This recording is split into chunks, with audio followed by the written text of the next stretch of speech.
In this video we are going to revise complex number for JEE Mains. We are not going in the detail of the complex number, but we would give you a glimpse of complex number that would help you in the revision. तो guys, let's begin with the revision of complex number. इस video में हम लोग complex number को revise करने वाले हैं।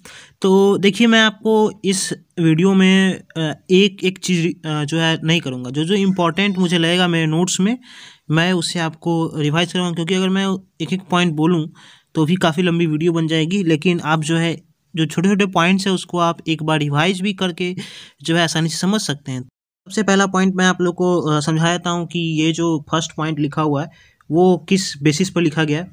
Actually जो है मतलब आप जब भी root a into root B करते हैं तो उसे सिंपली आप जो है रूट ए बी लिख सकते हैं, जो आज तक आपने जनरली देखा है। लेकिन ये हमेशा नहीं होता। आप जो है इस बात को ध्यान रखिए, ये ऑलवेज ट्रू नहीं है। ये तभी ट्रू है जब इसमें से कोई एक जो होगा वो नॉन निगेटिव होगा। समझ रहे हैं? जैसे मान लीजिए कोई एक नॉन निगेटिव मतलब जो है निगेटिव नहीं होना चाहिए। निगेटिव नहीं होना चाहिए मतलब क्या? पॉजिटिव होना चाहिए।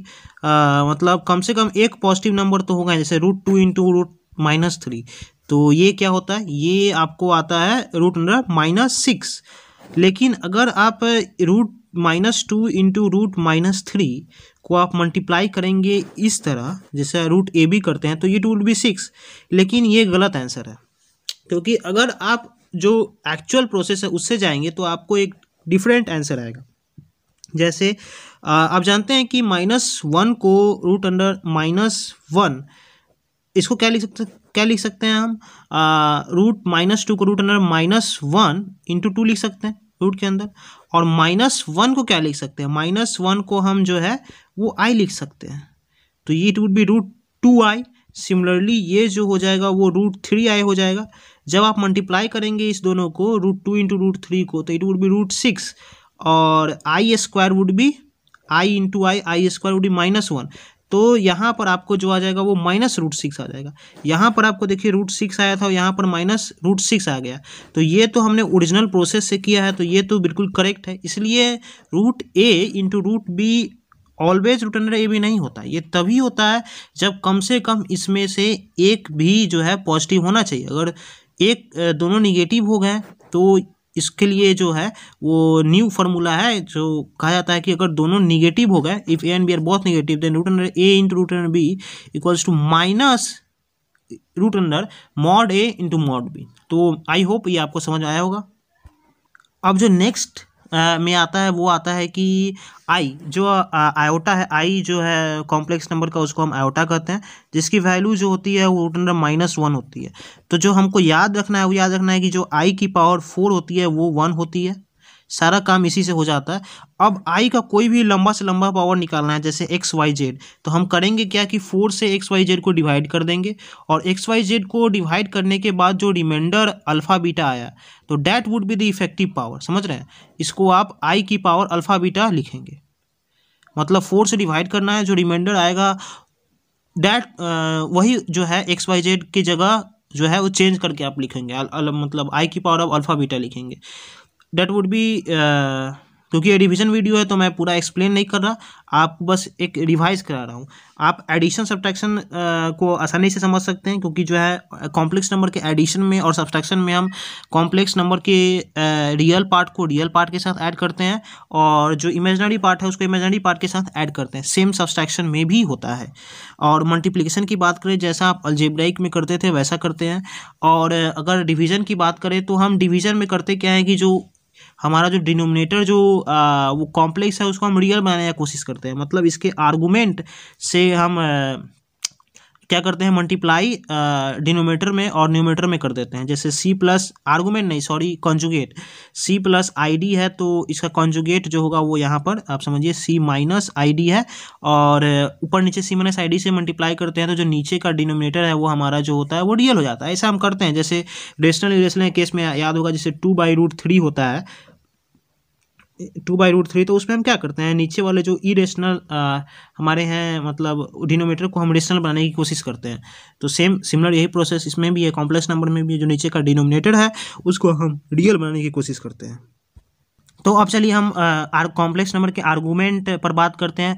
जैसा आपको बता दूं कि अगर कोई भी कॉम्प्लेक्स नंबर है, मान लीजिए a प्लस आई बी कोई भी कॉम्प्लेक्स नंबर है, तो इसको जो है ना हम एक ज्योमेट्रिकली भी रिप्रेजेंट कर सकते हैं। ज्योमेट्रिकली रिप्रेजेंट कैसे करेंगे? जो रियल पार्ट होता है उसको हम एक्स एक्सिस पर शो करते हैं और जो इमेजिनरी पार्ट होता है उसको हम वाई एक्सिस पर शो करते हैं।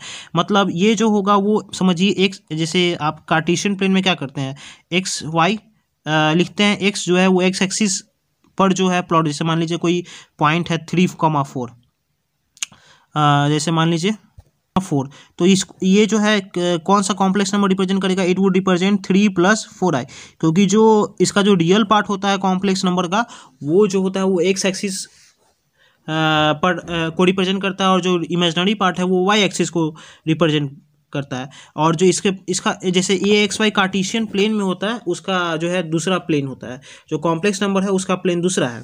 तो ए प्लस आई बी को अगर रिप्रेजेंट करना हो तो जो होगा ये यहाँ से लेकर जो ए यहाँ तक रिप्रेजेंट करेगा ऑन एक्स एक्सिस और बी ऑन वाई एक्सिस, तो ये पॉइंट हमको जो है रिप्रेजेंट हुआ। तो ये यहाँ पर जो कॉम्प्लेक्स नंबर आया, तो ये जो कॉम्प्लेक्स नंबर है जब आप इसको ओरिजिन से मिलाएंगे तो it would subtend an angle theta on x axis, जो जिसे उसी को हम आर्गूमेंट करते हैं। जैसे मान लीजिए अगर कोई कॉम्प्लेक्स नंबर फर्स्ट क्वाड्रेंट में है, तो उसका जो एक्स एक्सिस से जो हम लेंगे इस डायरेक्शन को क्या करना है आपको पता है, इस डायरेक्शन को क्लॉकवाइज कहते हैं, इस डायरेक्शन को क्लॉकवाइज और इस डायरेक्शन को एंटी क्लॉकवाइज। तो आपको एक्स एक्सिस जो है एंटी क्लॉकवाइज डायरेक्शन में लेना है, मतलब ऐसे लेना है, ये नहीं कि मतलब ऐसे ले लिए, समझ रहे हो ना? तो वैसे नहीं लेना है, उसको एंटी क्लॉकवाइज डायरेक्शन में ही लेना है। तो अभी तक समझ में आया कि आर्गूमेंट जेड। अगर मान लीजिए कोई कॉम्प्लेक्स नंबर सेकेंड क्वाड्रेंट में, जैसे सेकेंड क्वाड्रेंट में कौन सा कॉम्प्लेक्स नंबर लाई करेगा, जैसे मान लीजिए कि उसका एक्स निगेटिव होना चाहिए। यहाँ पर जो कॉम्प्लेक्स नंबर लाई करेगा वो तो एक्स के निगेटिव पार्ट में, जैसे मान लीजिए -3 और 4, तो इसको आप जो है एक्स वाई एक्सिस में किधर रिप्रेजेंट करेंगे? तो एक्स -3 तो इधर आएगा और वाई 4 कहीं इधर आ रहा होगा, तो मतलब ये कॉम्प्लेक्स नंबर कहीं इधर आ रहा होगा, यहाँ पर आ रहा होगा। तो जो कॉम्प्लेक्स नंबर होगा तो आप थीटा तो ये आराम से निकाल सकते हैं, ये वाला थीटा तो आपका निकले, कोई बड़ी बात नहीं है। ये वो जो ये यहाँ तक 4 है तो ये वाला भी 4 होगा, तो ये थीटा निकाल लिया। लेकिन जो आर्गूमेंट होता है वो हम एक्स एक्स डायरेक्शन से एंटी क्लॉकवाइज में लेते हैं, तो आर्गूमेंट क्या हो गया, ये थीटा आप निकाल लेंगे तो आर्गूमेंट क्या हो जाएगा, पाई माइनस थीटा। तो चलिए अब थर्ड क्वाड्रेंट के लिए देख लेते हैं। थर्ड क्वाड्रेंट में अगर आपको देखना है तो मान लीजिए थर्ड क्वाड्रेंट कौन है यहाँ पर, तो कोई कॉम्प्लेक्स नंबर जैसे -3 -4, जैसे -3 -4i, तो -3 तो कहीं एक से इधर लाई करेगा और -4 कहीं इधर लाई करेगा, तो कॉम्प्लेक्स नंबर इधर आया। लेकिन जो होता है हमारा वो आर्गूमेंट कैसा होता है, आर्गूमेंट तो हम एक्स एक्सिस से लेते हैं, वो भी एंटी क्लॉकवाइज में।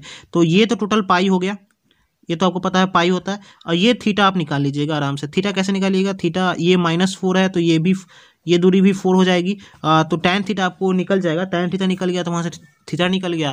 तो टोटल आर्गूमेंट क्या है, आर्गूमेंट तो हमको एंटी क्लॉकवाइज डायरेक्शन में लेना फ्रॉम द एक्स एक्सिस। तो ये जो आर्गूमेंट हुआ वो पाई और plus theta, pi plus theta हो गया। सिमिलरली अगर फोर्थ एक्सिस की बात करें, फोर्थ क्वाड्रेंट की बात करें, तो मान लीजिए कि अगर आपके पास कोई फोर्थ क्वाड्रेंट इसमें नंबर है, जैसे मान लीजिए कि फोर्थ क्वाड्रेंट में कैसा नंबर आएगा, एक्स एक्सिस पॉजिटिव होना चाहिए, मतलब 3 और -4, तो पॉजिटिव एक्स तो 3 -4i, तो एक्स तो 3 हो गया, मतलब पॉजिटिव नंबर है, और वाई जो है वो -4 है। तो यहाँ पर कोई नंबर लाई करेगा, यहाँ पर कोई नंबर लाई करेगा, तो आप या इसको क्या कर सकते हैं कि ऐसे भी लिख सकते हैं। ये जो आर्गूमेंट है वो क्या है, आर्गूमेंट अब आप देखिएगा तो आर्गूमेंट आपको समझ में आएगा। जैसे एक और बात बता देते हैं, जैसे ये ऐसे हमने अगर किसी को थीटा लिया है तो ऐसे हम उसको माइनस थीटा लेते हैं। जैसे ये जेड यहाँ पर था, अगर इसको हम ऐसे जेड कर दे तो ये थीटा अब एंटी क्लॉकवाइज के बजाय क्लॉकवाइज हो जाएगा, तो इसको आप माइनस थीटा भी कह सकते हैं। तो जस्ट लाइक डैट हम इसको जो है, ये तो हमारा थीटा होगा, ये थीटा होगा, तो आर्गूमेंट जो इसका हम लिखते हैं वो माइनस थीटा लिखते हैं। और आप एंटी क्लॉकवाइज में भी लिख सकते हैं, जैसे इसको क्या लिखिएगा आप बताइए, 2π माइनस थीटा कैसे लिखेंगे, 2π माइनस थीटा, ये जो है थीटा, तो टोटल 2π एंगल होता है, टोटल एंगल जो है कितना है, 2π है, तो ये थीटा यहाँ तक है, तो ये एंगल क्या होगा, 2π माइनस थीटा, तो माइनस थीटा और 2π माइनस थीटा। तो बस आपको करना क्या है कि वहाँ का एंगल फाइंड करना है, और एंगल फाइंड करने के बाद जो है आपको एक्स एक्सिस से, पॉजिटिव एक्स एक्सिस से एंटी क्लॉकवाइज घूमना है, समझे? एंटी क्लॉकवाइज समझ रहे हैं ना, ऐसे ऐसे घूमना है जैसे हम पिछले तीनों एग्जाम्पल में घूमे हैं। नंबर है z equal to x plus i v, तो ऑब्वियसली उसका आप कॉन्जुगेट जानते होंगे, जो कॉन्जुगेट होता है वो होता है एक्स माइनस आई वी। तो कॉन्जुगेट के अलावा भी कुछ फॉर्म्स होते हैं कॉम्प्लेक्स नंबर के, वो मैं आपको बताता हूँ। जैसे कॉम्प्लेक्स नंबर, कोई भी complex number z equals to x plus i v की तरह रिप्रेजेंट होता है, तो इसका एक और फार्मूला होता है जिसको हम पोलर फॉर्म करते हैं। तो पोलर फॉर्म में हम क्या करते हैं? पोलर फॉर्म में हम करते हैं कि जो कॉम्प्लेक्स नंबर को लिखते हैं एज अ, जैसे आप देख रहे हैं mod Z cos theta plus I sine theta, जहाँ जो थीटा होता है वो आर्गूमेंट होता है। बच्चे बार बार गलती करते हैं, थीटा कुछ भी ले लेते हैं, मतलब उसको जो है सही करना है। यहाँ पर जो थीटा जो होना चाहिए वो आर्गूमेंट होना चाहिए, इस बात का आप ध्यान रखिए। जैसे एग्जाम्पल डिस्कस करने लेंगे तो काफ़ी लंबी वीडियो हो जाएगी, बस मैं आपको बताना चाह रहा हूँ, जो आप बस इस बात का ध्यान रखिएगा कि जो वहाँ थीटा होगा वो कॉम्प्लेक्स नंबर का आर्गूमेंट होगा। जैसे मैं एक एग्जांपल से बता देता हूँ, जैसे Z equals to -3 + 4i। -3 + 4i सबसे पहले हम करेंगे कि सर आर्गूमेंट फाइंड करेंगे। एक्स एक्सिस ये एक्स -3 तो कहीं इधर लाई कर रहा होगा और 4 कहीं इधर, तो आर्गूमेंट इसका कुछ पाई माइनस थीटा की तरह आएगा, कुछ समझ रहे हो? ये थीटा निकाल लोगे और जो आर्गूमेंट होगा वो पाई माइनस थीटा होगा। तो जो है जेड को कैसे लिखोगे? Z equals to mod z, mod z इसका मॉडुलस क्या है? मॉडुलस है 5, और जो है आर्गूमेंट क्या है? आर्गूमेंट है शायद cos pi minus theta plus I नहीं शायद, हाँ I sine pi minus theta. समझ रहे हो हम मैं क्या क्या करना चाह रहा हूँ?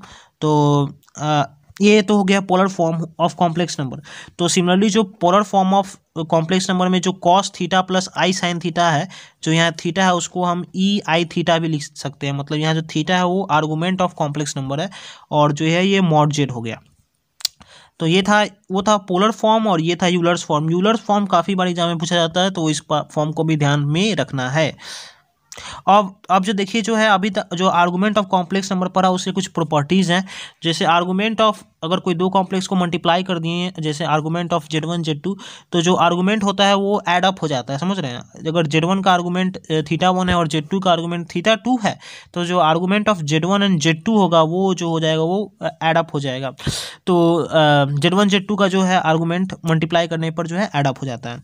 तो सिमिलरली डिवीजन में है, अगर आप दो कॉम्प्लेक्स नंबर को डिवाइड कर रहे हैं तो उसका जो आर्गूमेंट्स जो निकलेगा, argument of Z1 by Z2, वो दोनों के आर्गूमेंट्स को घटा के निकलेगा, समझ रहे हैं? और कुछ ये तो है बाकी सारे, और आप बाकी सारे प्रॉपर्टीज़ भी नीचे देख सकते हैं, जो है मतलब काफ़ी सारे इंपॉर्टेंट प्रॉपर्टी। जैसे एक मैं आपको बता दूं, आर्गूमेंट ऑफ जेड कॉन्जुगेट, ये जेड कॉन्जुगेट काफ़ी बार पूछा जाता है। तो आर्गूमेंट ऑफ जेड कॉन्जुगेट जो होता है वो 2n pi minus argument of Z होता है। फिर आगे चलिए, आगे मैं बार बार कह रहा हूँ कि मैं सारे पॉइंट्स को नहीं बता पाऊँगा, मैं नहीं समराइज कर पाऊँगा, काहे कि जो काफ़ी लंबी वीडियो हो जाएगी ये। आप जो है ये पॉइंट यहाँ लिस्टेड है, आप रिवाइज कर सकते हैं यहाँ से। तो कुछ प्रॉपर्टीज़ और मैं आपको बताना, जैसे प्रॉपर्टीज ऑफ कॉम्प्लेक्स नंबर। काफ़ी बार आपसे कभी क्वेश्चन में पूछा जाए कि इसे प्रूफ कीजिए कि इट इज़ प्योरली इमेजनरी, तो आप क्या करेंगे ना कि उस दोनों का कॉन्जुगेट ऐड करके जीरो दिखा देंगे। अगर दो कॉम्प्लेक्स नंबर दो कॉम्प्लेक्स नंबर के कॉन्जुगेट, मतलब एक जेड है उसका कॉन्जुगेट ऐड करके आप जीरो प्रूफ कर देना है, इसका मतलब है कि वो जो है प्योरली इमेजनरी है। इसको मैं समझा देता हूँ। जैसे मान लीजिए कोई कॉम्प्लेक्स नंबर x प्लस आई वाई है और उसका कॉन्जुगेट x माइनस आई वाई है, इस दोनों को जोड़ दिया आपने तो क्या है 2x। अगर ये जीरो हो गया इसका मतलब क्या हो गया? x जीरो हो गया। x जीरो मतलब क्या हो गया? इसमें रियल पार्ट नहीं है, ये प्योरली इमेजनरी है। तो इसलिए कहते हैं कि अगर z प्लस जेड कॉन्जुगेट जोड़ के जीरो कर दिए तो वो कॉम्प्लेक्स नंबर प्योरली इमेजनरी हो जाता है। सिमिलरली अगर आपको कोई कॉम्प्लेक्स नंबर को प्योरली रियल दिखाना है तो आप क्या कीजिए कि जेड माइनस जेड कॉन्जुगेट को जीरो दिखा दीजिए। ये आपको जो है प्रूफ कर देगा कि ये जो कॉम्प्लेक्स नंबर है वो प्योरली रियल है। अब खुद सोचिए कि अगर आप जेड और जेड कॉन्जुगेट को घटाइएगा तो क्या आ जाएगा? आपको 2i वाई आ जाएगा। अगर ये जीरो है इसका मतलब y जीरो है, y जीरो है इसका मतलब इमेजनरी पार्ट इसका जीरो है, इमेजनरी पार्ट जीरो हो गया इसका मतलब कॉम्प्लेक्स जो है वो प्योरली रियल हो गया। तो ये कुछ प्रॉपर्टीज़ है। और प्रॉपर्टीज़ है आपको बता दूं कि जो जेड है जेड कॉन्जुगेट, जेड के माथा पर जो कॉन्जुगेट लगाया है इस पर फिर एक बार कॉन्जुगेट करते हैं तो वो जेड ही हो जाता है। जैसे जेड का कॉन्जुगेट किए तो एक्स माइनस आई वाई हुआ, फिर इसे कॉन्जुगेट करेंगे तो x plus I why he हो जाएगा। सिमिलरली उससे कुछ रिलेटेड प्रॉपर्टीज़ भी हैं, जैसे z one plus z two का आप कॉन्जुगेट करते हैं तो जो होगा वो कॉन्जुगेट जो है दोनों के माथा पर डिस्ट्रीब्यूट हो जाएगा, समझ रहे हैं। जो माथा पर जो बार हम लगा कहते हैं उसको डिस्ट्रीब्यूट कर देता है। जैसे z one minus Z two है तो इसके माथा पर आप कॉन्जुगेट लगाइएगा तो ये जो है दोनों पर दे देगा। आप ऐसे भी याद रख सकते हैं, दोनों के सर पर जो है कॉन्जुगेट का साइन चला जाता है। कुछ और इंपॉर्टेंट प्रॉपर्टी जैसे अगर आप जेड वन और जेड टू का कॉन्जुगेट मल्टीप्लाई करेंगे तो ये दोनों के माथा पर डिस्ट्रीब्यूट हो जाएगा। मतलब ये बात समझ लीजिए कि अगर जो भी कॉम्प्लेक्स नंबर पे कॉन्जुगेट लगा है, मल्टीप्लाई, डिवाइड, एडिशन, सब्ट्रैक्शन, वो अपने मतलब दोनों कॉम्प्लेक्स नंबर के सर पर डिस्ट्रीब्यूट कर देता है। जो माथा पर जो टीका लगाए हैं वो दोनों के पर टीका ट्रांसफर हो जाता है, ऐसे समझ सकते हैं। ये इंपॉर्टेंट है। जैसे जेड की पावर एन की कॉन्जुगेट आप करते हैं, जो ये जो होता है मतलब कॉन्जुगेट का पावर होता है वो मतलब जेड की पावर माइनस एन हो जाता है। ये एक इंपॉर्टेंट प्रॉपर्टी है, मतलब काफ़ी क्वेश्चंस में इस्तेमाल किया जा सकता है, मतलब कभी कभार होता है कि इस्तेमाल हो जाता है। आगे चलिए, Z into Z conjugate mod Z square, सबसे आसान प्रॉपर्टी और सबसे इंपॉर्टेंट प्रॉपर्टी, काफ़ी सारा सवाल इसी से पूछा जाता है। Z one plus z two का होल स्क्वायर आप याद रख सकते हैं, जेड वन का स्क्वायर प्लस जेड टू का square plus twice time real part of Z one z two conjugate. Similarly z one minus Z two का whole square आप निकाल सकते हैं।